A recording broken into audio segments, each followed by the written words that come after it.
Hi, this is Jessica DaMassa with WTF Health.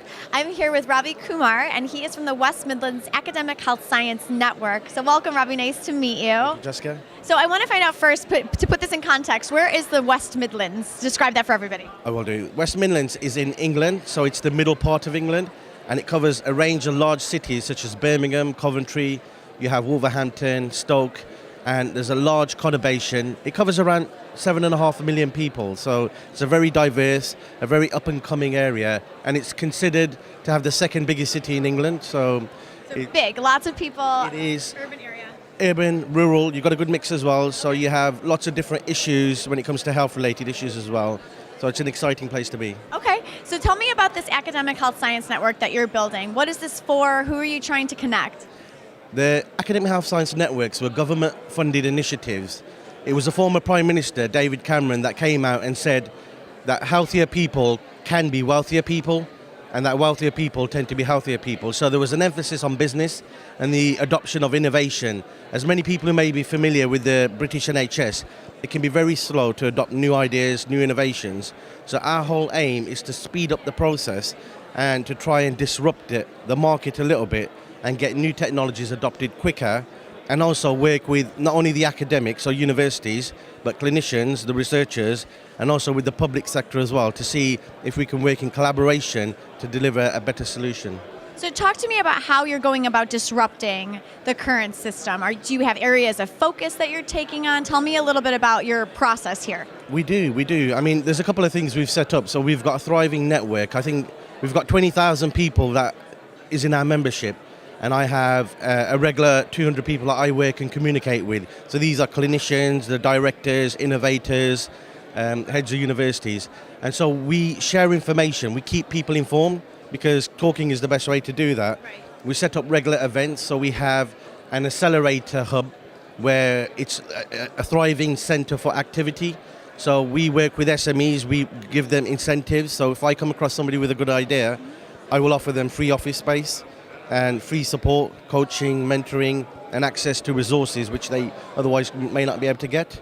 And so we're working with the new Midland Mayor, Andy Street. So he often has competitions, so it might be a challenge to say, there's a pot of funding here, what can you do to help homelessness? Or to help people with a particular illness, raise awareness of dementia or diabetes. So some of the other things we do is, in the past we've been able to access large pockets of government funding and European funding to deliver specific targeted projects. So the latest one I worked on was setting up a medical devices testing center. So we have lots of innovators who struggle to get their product to market, but if they had access to professional advice and quality clinicians on site in a hospital, they're able to make changes to their innovations whilst they're building them. This is such a common problem that we see in a lot of different places, where it's just there's a disparity between who has the resources and then the entrepreneurs who need to get access to those resources, even if it's just simply advice and ways to do things. So I admire the fact that you've pulled this together. Are you also working with other innovation hubs to learn how they've done other things in terms of setting up the same kinds of protocols and the same kinds of on-ramps to get some of these entrepreneurs or clinicians into the network? I have. My role was quite unique. So I've been working with different sectors. So the UK government in the last couple of years has started to think on a place-based strength model. So what they're looking at is areas to say, well, what are your strengths? We want to enhance your existing strength. And that's been a great approach. So they call it the industrial strategy. So I work a lot in the aerospace and automotive sector as well, and with the local authorities. And what I found was I was challenged to write a digital strategy for the region. So one of the regions I work with, the Black Country, which is a very urban metropolitan area, which I did. But then that was in isolation of what the health organisations were doing. They were also doing digital strategies.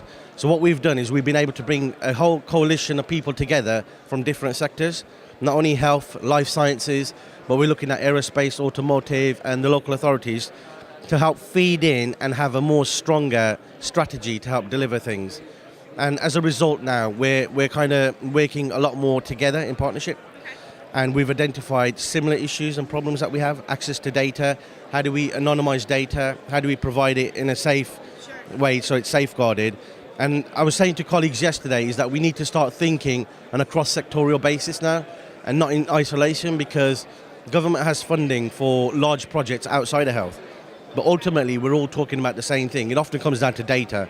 How can I make sure my data is secure and that it's anonymized and that we can use it safely to develop and drive new innovations?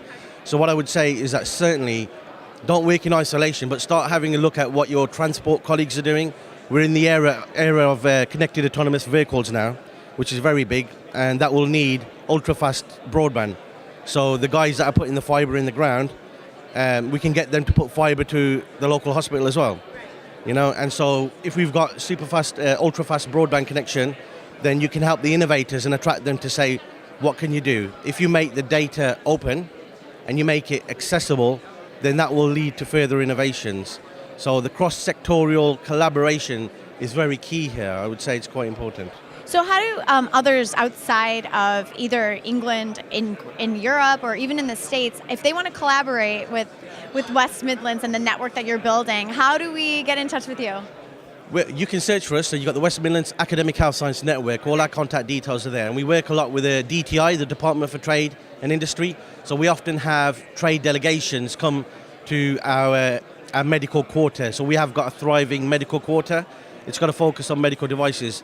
And I've been fortunate enough to be on some of the trade delegations, and it's been fascinating. The last one I went to, you had a group of clinicians and innovators from Portugal that have relocated to Birmingham because there's a military hospital in Birmingham, so they're building prosthetic limbs, and so having access to patients and the data was fantastic, and they said we will relocate. So we're happy to meet, we're happy to have the discussion, we're happy to provide you access to leaders so that we can enhance what we're doing and enhance and help with you and what you're doing as well. That's awesome. Ravi, thank you so much for joining us here. It's a pleasure to speak to you and hear what's going on. I mean, it's really neat to hear some of these regionalized, areas of innovation that are starting to form in places in the world. Thank you so much for sharing with us. I'm Jessica DaMassa with WTF Health. Thanks for joining us.